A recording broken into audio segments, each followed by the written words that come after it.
You forget, did I mention it in that one? I haven't mentioned it in this one. Operation Northwoods was basically the plan for 9/11 in 1962. In the summer before 9/11, a former investigative producer with ABC in America, a guy called James Banford, produced a book on the National Security Agency. And in researching that book, he came across official documents in the American archive, not conspiracy theory, actual documents, which had been known about in other less high-profile ways before, but he really brought them to public attention. And this described Operation Northwoods. And this was the plan. It was during the Kennedy era, presidency, and in the end, it turns out that Kennedy put a stop to it. We go back to the Joint Chiefs of Staff in the Pentagon, which were headed at, on 9/11 by General Richard Myers, who said he was on Capitol Hill when he was on a telly screen from the Pentagon.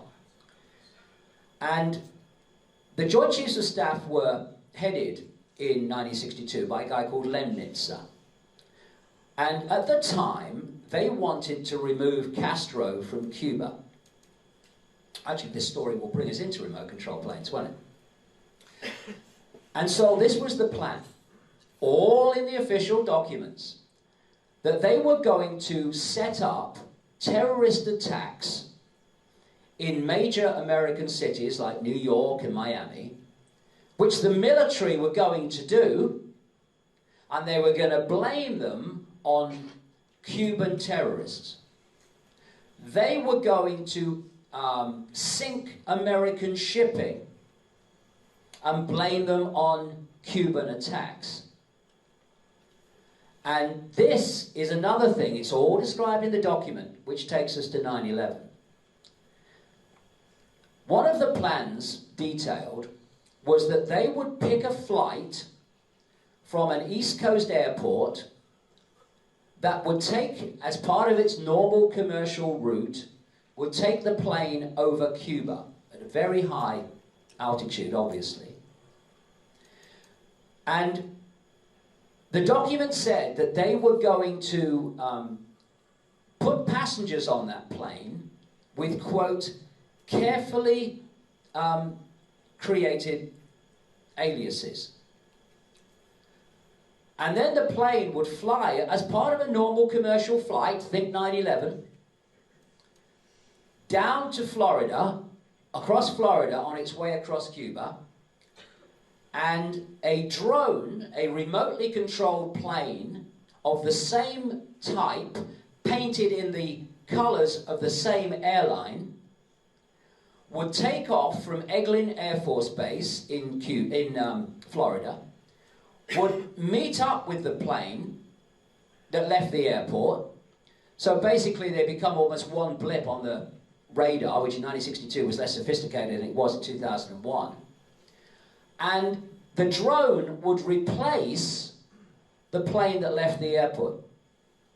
The plane that left the airport would then be landed at Eglin Air Force Base and the passengers would be taken off.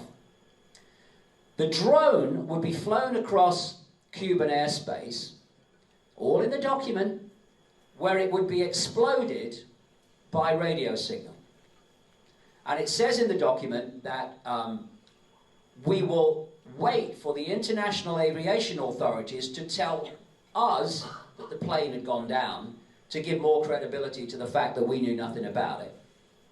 And they were going to blame the plane coming down on an attack by Cuban forces to justify an invasion of Cuba. It's all in the official record. Operation Northwoods, it was called. And what we had at 9/11 was a very much more expanded version of that, when the attack was set up to justify the invasions that have followed that were listed before 9/11 happened. Now, that's a very interesting thing, because in 1962, they had the technology to fly a remotely controlled plane of considerable size, a commercial aircraft, over Cuba. Remote control technology of aircraft has been known since back in the 50s. And it's my view, and I explain in the book why, that the planes that left the airports on 9/11 were not the planes that hit the buildings and crashed in Pennsylvania. Because of the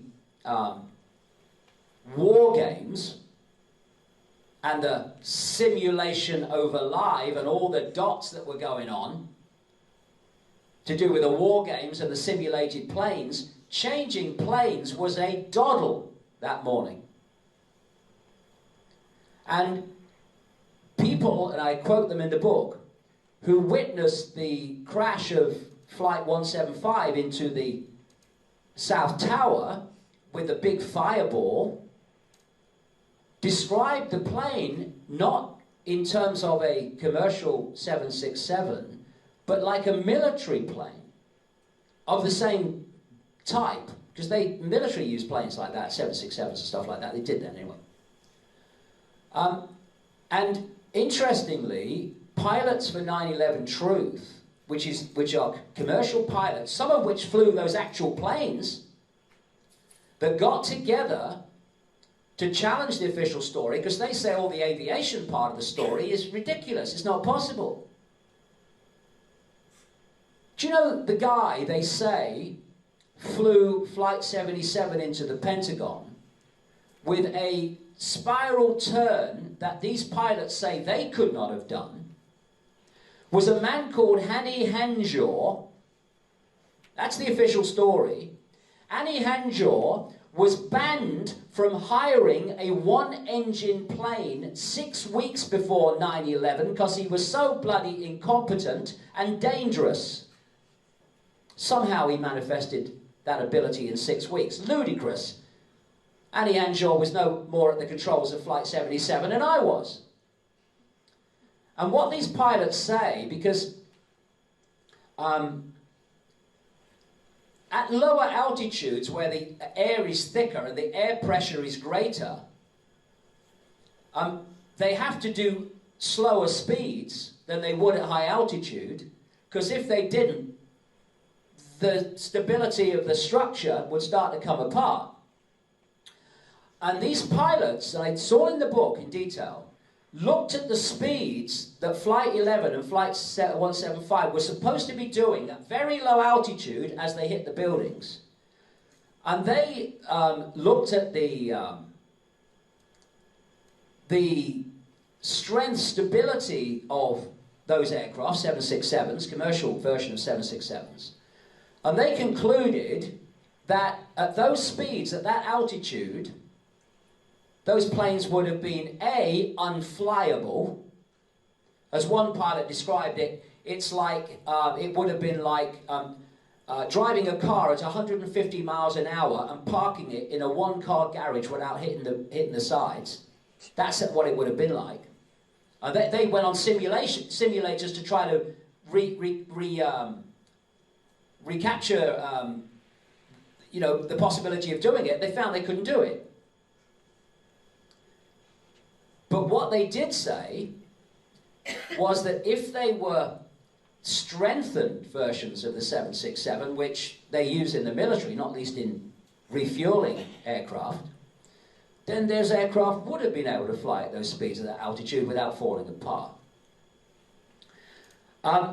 And so, for me, the planes that hit the buildings were remotely controlled, and the planes that took off were not the planes that hit the buildings.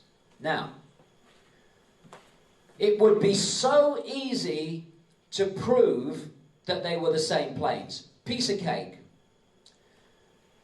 Every time there's an air crash, the investigators do a number of things every time, and one of them is this.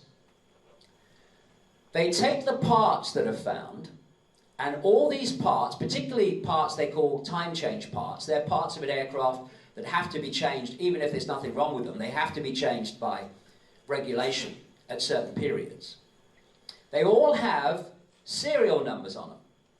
And when those parts are changed, the serial number of the part going into the plane is logged in the maintenance log of that aircraft.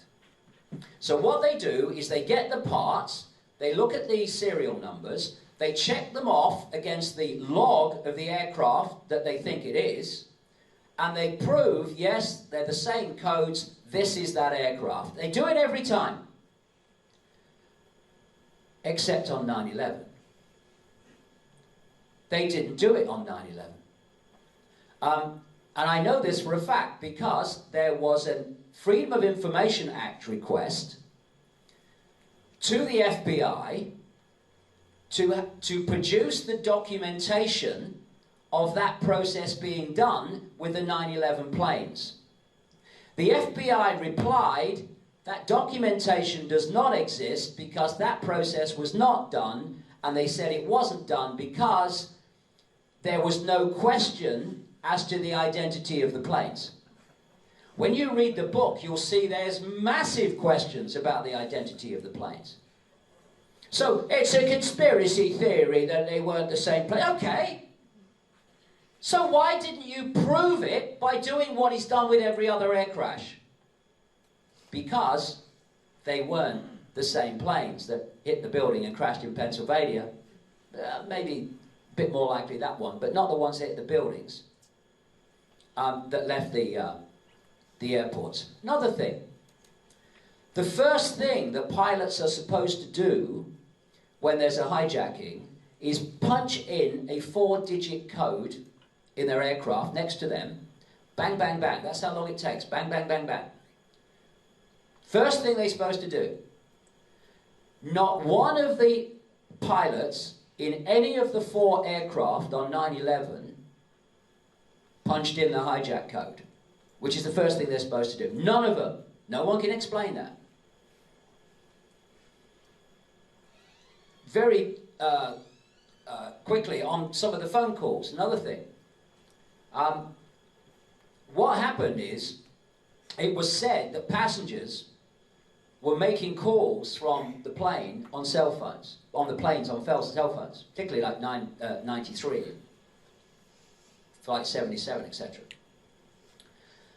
And then it was pointed out that cell phones didn't work at the altitudes that those planes were flying when those calls were made. So the story changed. This is another thing you find with the 9/11 story. When they're caught out, they just change the bloody story. So what they then said was, oh no, they were made by on airphones. They weren't cell phones. They were airphones, which were seatback phones. I used one myself once, about the same period. And they're on the back of the seats, and they could connect you to the ground. Very, very bloody expensive, but they connect you to the ground. It was said that a CNN contributor, InVision contributor, called Barbara Olson, called her husband in the State Department, a guy called Ted in the Justice Department rather, a guy called Ted Olson, who was the Solicitor General in the Bush administration, from Flight 77, and told him what was going on. And from that apparent conversation came the whole story about box cutters. And it was said, first of all, that she called from a cell phone. And then it was pointed out that she couldn't call from a cell phone at that altitude. So then suddenly she called from, oh no, she called from an airphone. That explains it. And then, as I show in the book, American Airlines, which is what Flight 77 was, American Airlines 757s had removed and disconnected the airphones from 757s by 2001. So there were no bloody airphones on the plane. Also, the record of calls, both from Barbara Olson to the Justice Department and the Justice Department receiving those calls, doesn't exist. The calls weren't made. And then you have a guy called Tom Burnett, who called his wife from Flight 93. What happened was that when she received the call, his cell phone number came up on her phone. He's calling her on a cell phone from the plane. Official story says, well, of course, someone was, because his cell phone came up. According to the flight data recorder, when that call on the cell phone was made, the plane it was made from was flying at between 34,000 and 40,000 feet. You're never going to make a cell phone call from there. It's impossible. And when that was pointed out, the FBI changed the story. They said he called from an airphone, right? Which was still in United Airlines planes at the time, which 93 was. But he didn't. He called from a cell phone. At that altitude. Explain that. And then you had Todd Beamer. He talked to he was on Flight 93, he talked to a Verizon supervisor called Lisa Jefferson for a long time from the plane, it is said. She didn't know if it was Todd Beamer or not, never met him. And he called from an airphone. And he was the guy who is quoted as saying, though there's great doubt about it when you look at the evidence, "Let's roll," which became the big way that they promoted American response in the Middle East, "Let's roll." And she was first of all staggered that the phone connection didn't disappear, because she said airphone calls all around her were just disappearing and you know, breaking up, going off, disconnecting, but this one just continued and continued. Not only that, she stayed on the line. She's a supervisor. She knows whether the line's open or not. Because as she said, when the line is broken, it makes a particular noise, and you know the connection's gone. But this line stayed open. And it stayed open for a long time after Flight 93 was supposed to have crashed.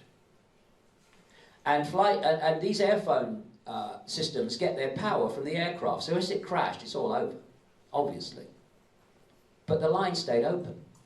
Another family who were on the line with someone else on that plane, their line also stayed open for a long, long time after the plane was supposed to have crashed. And Todd Beamer, who was on Flight 93, who talked to, it said, this Lisa Jefferson at Verizon, his cell phone was used 19 times to make outgoing calls after the plane was supposed to have crashed. So, given that I've talked for, a couple of hours here, and I have absolutely scratched the surface of what's in this book in terms of demolition of the official story, and also I've only scratched the surface on the story of who did it. And you can see that even from what I said tonight is explosive stuff and makes the official story completely untenable. And then you think that everything those people wanted before 9/11, they got because of 9/11. And the real reason those attacks happened becomes clear. And, you know, I dedicate the book both to the people who died on 9/11 and their loved ones left behind, and also to all those who've died in the war on terror justified by 9/11 and their loved ones left behind. And when you see